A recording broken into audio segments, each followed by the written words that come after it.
Okay, I was going to do some stuff about the LM324 tonight, because I was quite keen on doing that for something different, because I know I should get around to finishing the Pong thing, but what are all these other ones on here? I don't know, but anyway, I got this in the mail today, so I thought I'd do this little IC, and I'm quite excited about this because I've been quite keen to have a go with it. It looks like there's a whole bunch of them, but there's only this one here that I'm talking about.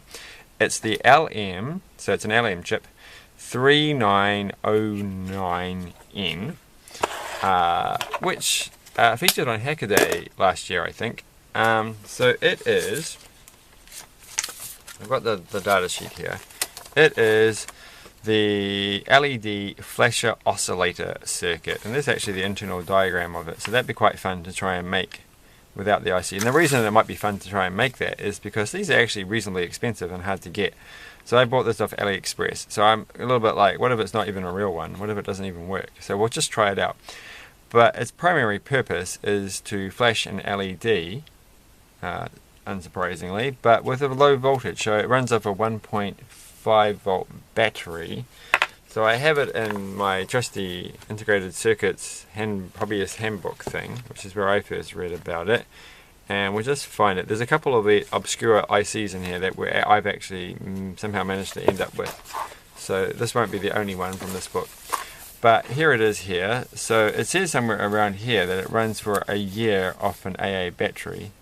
But this is a single 1.5 volt.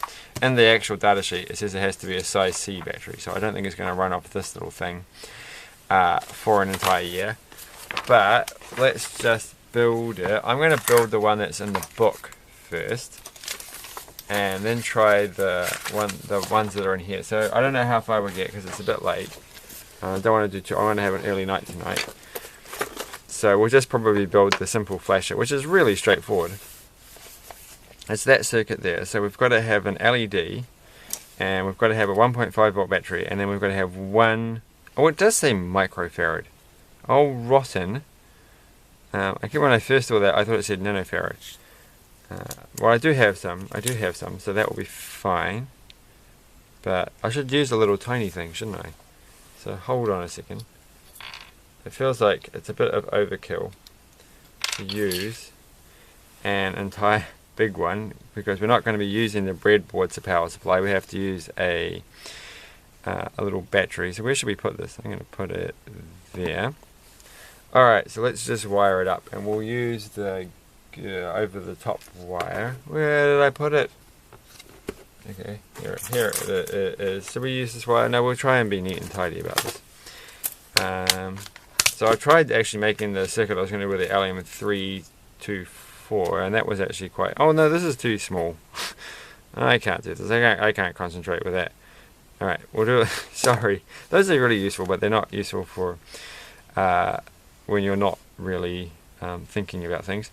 So first off, we'll do the battery one. So the battery goes to pin 5, and pin 5 looking over here. So I'm gonna orientate this. I know this is actually showing up entirely on the book, on the screen. I'm going to orientate this so that they're the same way around. So the notch is there, the notch is there. So we're always doing this. 5 is a positive. Well, you can read it off the picture. I feel like you should be able to just guess. So I hope I've got the right easy to access. Like for some, all of my capacitors, I've got so many capacitors, but they're never right next to me. But I think I've got some 10 microfarads, but not any 100 microfarads. So we may have to. I must have. I've got 47, that's right, there's one sitting here, it's a 47 microfarad. So that will work something out with that. Alright, anyway, we've got one wire in, and we'll get the little blue one. Hold on, it's coming. And so this is the negative voltage supply, so that's, there's literally no reason why I should do this. I'm just going to put it up in the air like this, and you'll see in a second. Because I'm going to attach, now I was just going to ruin that perfectly good piece of wire. So I'm going to attach that to there, and then I'm just going to attach the red one like this. And I don't know if there's any, whoa, I dropped in my banana clip things. Banana clips, they're not banana clips, they're alligator clips. It's not like anything like a banana. Okay, and so we've done that part. So, and then we need our LED, and I had just the perfect one. So I just had to get a different one because I went and lost the one I just had. And I've got a whole bunch of little little things here. Oh, I think I've got some 100 ones. Okay, so we'll put this little thing here. So that's a little red LED. So that's what we're going to make flash. So this will be fun. And so pin number 6. I was going to say, is that pin number 6 or pin number 9? But thankfully, this thing doesn't have 9 pins. So that's not going to be a problem. So pin 6 is all the way over there, which is just great. So I'm going to use a long one. Oh, it almost fits just right. Okay. But it doesn't. Okay. And in we go. In we go. So that one's going. Tonight's not me really thinking about what I'm doing. I'm just copying the book. And then 8. 8. Where is 8? 8. Oh, 8 just goes to there. Okay, so that should be fun. This could work out looking really neat and tidy. Not quite. I had them. Oh, no. We are in luck. These wires are going to line up perfectly. Alright, look at that. Who says I can't do neat and tidy circuits? So now we've got one last thing. We probably don't even need any more wires. Let's just find what capacitors I've got sitting right in front of me. It says they should be electrolytic ones. So I've got 2. This is a 10. This is great. I don't have any 100 ones. That one I can't even read. It's a 3.3, so that's no use. We need the big chunky ones. And I don't have any. So how are we going to get this to work? Well, we can just try it without. This is all 3.3. So where was that little blue one I had? There we go. So this one, please don't be a 4.7. It says 47, so that's halfway there. So what we can do is, I'm going to put that one, so negative to here. So we have to get up to 100, and if we remember how capacitors work, because I haven't talked about capacitors on this channel, if we put them in parallel, we can add their capacitances together. So now we're up to 57 microfarads, and I don't have any more. I have a tantalum one. Is that how you say the word? It's a big one, and I think it's actually 47 as well. Except the things I get stuck with these ones. Does it say 47? It says 47. Or it does say which is the plus or the minus. Okay, I'm confused by this thing. Well, the legs are slightly different. Okay. Yeah, I didn't actually realize when I first started using these ones that they were polarized like the electrolytic ones. But they are. So I learned something, but thankfully nothing's ever blown up. So I should try and blow one of those up one day. I'm just going to use a big wire.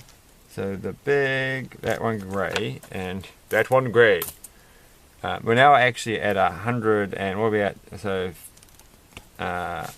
94 plus 10, 104 microfarads, which is good.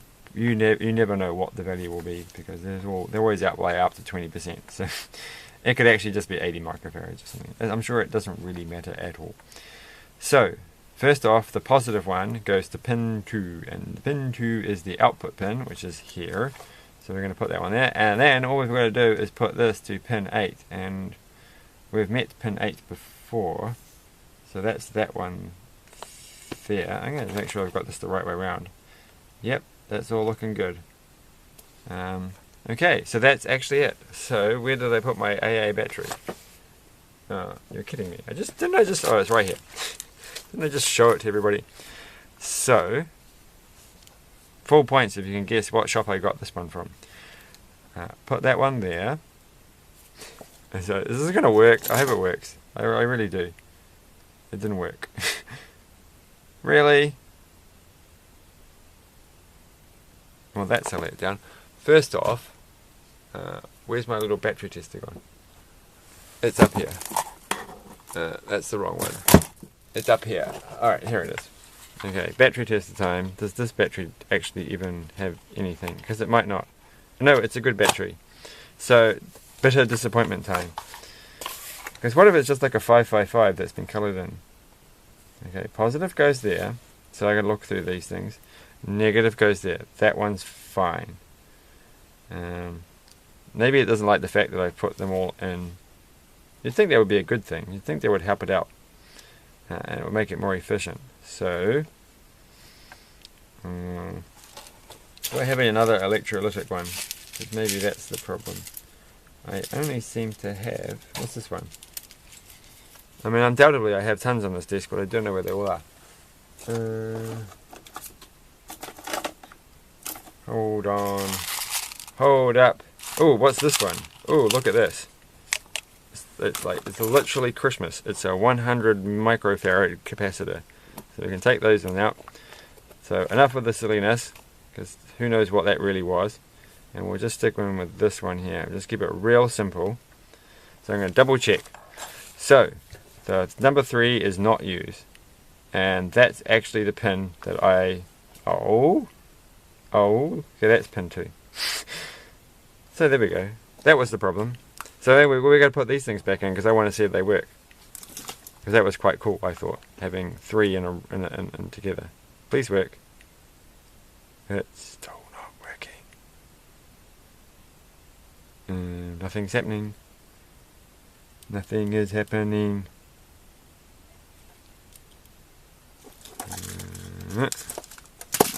Right, well...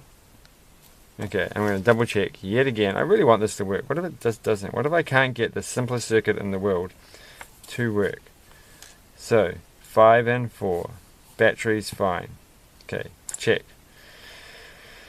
The positive pin of the electrolytic capacitor goes to number 2, which is that pin there, and not the one that I had before. So check, all good. So that works. And then pin 8, which is the one over here. Is that right? It is there. It goes 1, 2, 3, 4. They're in there. Okay, that is plugged in to there, and that's going into, according to here, the negative. Even though the positive part of that's... No, my goodness, are you kidding me? Oh, no, that's the right way around. Okay. Right, and then the last one is... So that goes into 6. So that's going to pin 6. So pin 7 is not used. And that was it. That's literally the whole thing. So what if I just turn it around? What if there's a mistake? Well, one thing we have to do before we just give up is look up the actual documentation. Because maybe there's an error in the book. Hey! There is. That LED is the wrong way around. Or maybe I got it the wrong way around. I wasn't paying attention. But look, it works. Isn't that cool? So I think it cost like $3 or something, just for that one IC. Which is so all the other ones in here are just some random thing that I got. I can't even read what they say, what they are, because they probably were like 10 for $1. And you're like, well, if you're going to buy one IC and get it shipped all the way around the world, you might as well get a bunch more. So that's quite neat. So apparently, this will last quite a while on one single C battery. Over a year is the claim. But what if you had a D-sized battery? Ooh, it probably lasts for a long time. So I'm going to quickly... What happens if we just put in this thing? So which one's the positive? Okay, should pay attention. So what is pin 2 going? Pin 2 is the positive side. So I put the wires in reasonably. So what if I just used a 47 microfarad tantalum one? And how much time have we used? 4 to 15 minutes.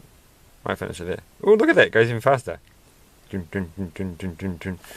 Well, you know what that means. What if you use like a 10 microfarad? Like, I guess you can kind of guess what's going to happen. It's going to flash even faster. But it might not flash at all. It might not build up enough charge. Oh, it does work. Okay, well then there's one more question. So that has like a 2 volt or so voltage drop.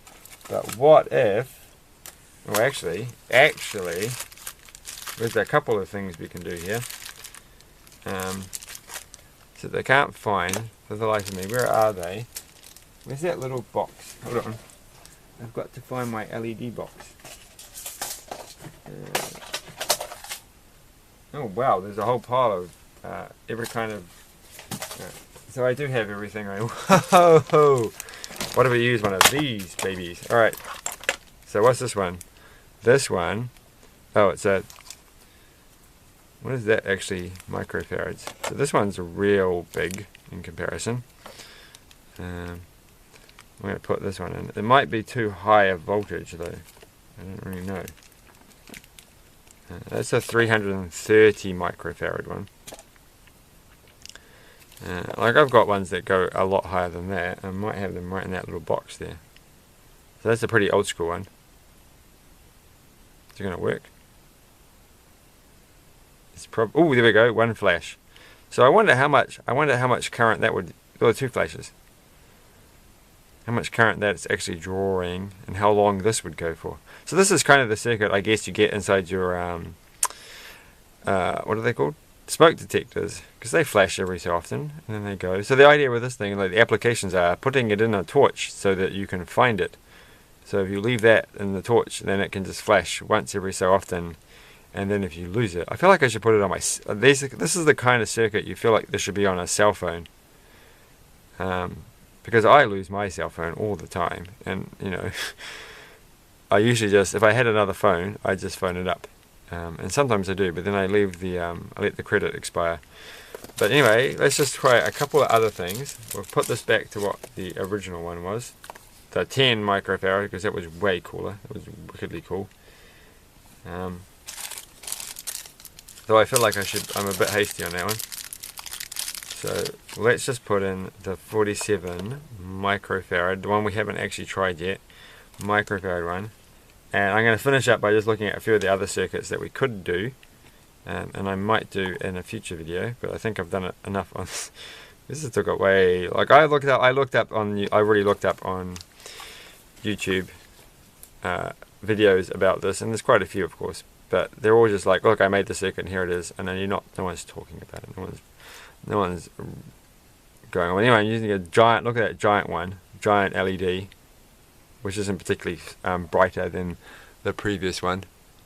It's not quite as cool if you can't actually see it from the side. Look at that, it's like a big jelly bean. It's a jelly bean one. It certainly does not look anywhere near as exciting on the side. But I want to try a blue LED, and of course, as soon as I say that, since I don't know where my LED collection is, there's some yellow ones. There's got to be a blue one in here somewhere. Now those are transistors. Hold on. We could just use, actually. Apparently this can dry. There's a circuit. We won't use that. Well, I was going to do it. Now there's all the LEDs. So I've got a huge pile of yellow ones, and normally I'm just going to seal a blue one off another circuit that's sitting on the table. And so to do this, I'm going to swap this with a red one so I don't lose track of what it's supposed to be. So that's I'm just stealing the blue one from my joystick tester, which I will be soldering up real soon. So this blue one has the forward voltage drop, if you remember, of 3 volts. And I don't know, when this IC was designed, it was back in the day. Probably, I don't know how old this LED actually is, but this one here is nowhere near as bright as you might think. So this is like a relatively early. So they put it into here. You have to put in 50 milliamps, and that's as bright as it gets. So I don't know if it was designed. So what I'm just saying is that, you know, things have moved on, and this little IC might not really work with the 3 volt forward drop of the blue LED. So I'm just kind of keen to see if it actually will work. And maybe you need a higher capacitor, I don't know, or a lower capacitor to get it to work. But we'll plug it in and we'll see what happens, and it's not going to do it, is it? It's not going to flash, which is a bit mean, because we came all this way in the rain, So you kind of hope. So what if we put in the smaller one? Will that help? Will it be able to do it with a smaller flash? Or will it need the bigger one? So we'll put in the big one. It's quite handy that they're all like stretched out to the same. We can probably stop applying power for a second. Alright, so I don't think we're going to get a little blue LED to flash with a 1.5 volt battery. I'm gonna be able to. Well, we'll try it in a second. So we have to. Oh, there we go. Look at that. So with a bigger capacitor, it did actually. You can't see that, can you? All right, turning the lights off. All of the lights. I'm going to move in front of my only remaining light, and holding it down, and it does flash. Yeah, you can see it on the camera. So you can get the blue LED to flash with a high enough capacitance. So that's neat. That was fun. Yeah, so I hope you enjoyed that. I definitely enjoyed that. I did not expect this to come in the mail today. So, you know, you just got to do things when they turn up in the mail. You can't leave it. So you could use this one here. What's this capacitor? It's a 4,700 microfarad, but it's a 45 volt one. It's probably a bit big. Do I have any other crazy capacitors? These are pretty old ones, these ones. They're sitting in, I should just bring out, they have some weird looking wire things. Oh, that's quite useful. That's like a splitter cable. Some quirky old, probably power amp IC. What's that thing? Another neat thing. Where do they get these things from? And some of those, oh, here we go. What's this one? So what if, that's a 103. What if we use a really small one? So we'll use one of these because I never used these kind of capacitors before. So 103 is, it's like not even near a microfarad. So it's like it's 10 nanofarads. So what's that going to do? We're not going to be using that one. I think we'd have to have a very, very low voltage. Let's swap this back. Take that one out. So I'm just trying to swap them over at exactly the same time. So you can see the difference in quality of LED. So this is an original, not original, but it's quite an old LED. I guess it's faded because it's been around for a long time. I'm sure they weren't that bad because it's quite different. Like even at 0. So even at 0.5 of a milliamp, it's still brighter than 50 milliamps going through that one. But anyway, that's not what I was trying to do. I was trying to plug this one. It said I've forgotten which way you plug it around. So what does it say in the picture? So that goes to 8. So it's got the positive. Wait, well that's what the picture said. Did I put it in the wrong way around the first time? So now I've got to actually. Oh, look at that! It comes on. So that's neat as well. That's even cooler. It's not as bright as it could be. So it's kind of like a jewel thief circuit, which we'll look at some point. But there you go. You can have the little LED on, running off a single 1.5 volt battery, which is neat. Even though they have a forward voltage drop of 2 volts, so it's boosting up the voltage a little bit, and that's not actually on all the time. That's flickering, obviously. At quite a high rate.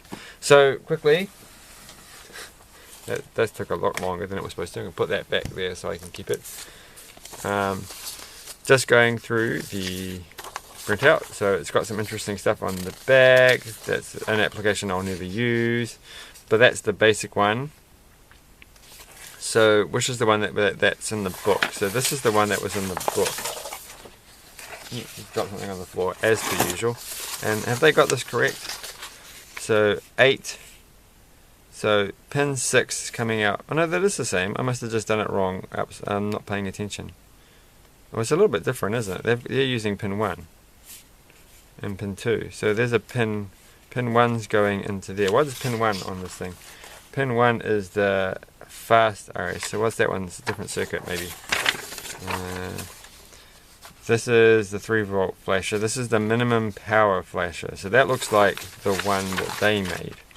So 6 goes to 8 through that. So that is exactly what the book says. So I must have just been, because it's upside down and I'm not paying attention, and I've probably forgotten what the long leg's for, because I always do every single time. It's like how hard can that be? And so what have we got? We've got a fast blinker, we've got a minimum power one, we've got a 3-volt flasher. I think that's what they think you should use it for, at the back of your torch, to flash so you can find it. I think we just looked at those two. Then it can even power from one battery. You can even power like a whole bunch of LEDs in series. That's a bit more complicated, that circuit. So 4 parallel, that's a high efficiency parallel circuit, so that's neat. And so how is that different from that one? That looks exactly the, oh, there's a capacitor there. So that makes it higher efficiency, which is quite cool. And the capacitances are different on these. And what's this one? This is the flashlight finder, which is, so there you go, that's the circuit they want you to do. That's what they designed this thing for. I wonder how many torches, actually have LED booster. So that's 60 microfarads. So how is that? Oh, there's that thing there. So maybe I should have done it that way. Note high efficiency, incandescent bulb. You should try that one next time. That looks actually interesting. So it's 275 ohm resistors and a 104. So I'm sure we could work that out. I guess that's like, interesting. We'll try that one. And that's that. If you want to do the light bulb ones, you have to have more voltage. So the voltage goes up to 6 volts for that one. So that's not so cool. Like, I'd be impressed if you could get, but then again, you can get little light bulbs to light up with 1.5 volts anyhow. So that's not so impressive. That was just a data sheet for the LM. So future things, LM324 is going to be coming up. So anyway, cool. Thanks for watching. That's the LM3909. So like, share, and subscribe. Bye.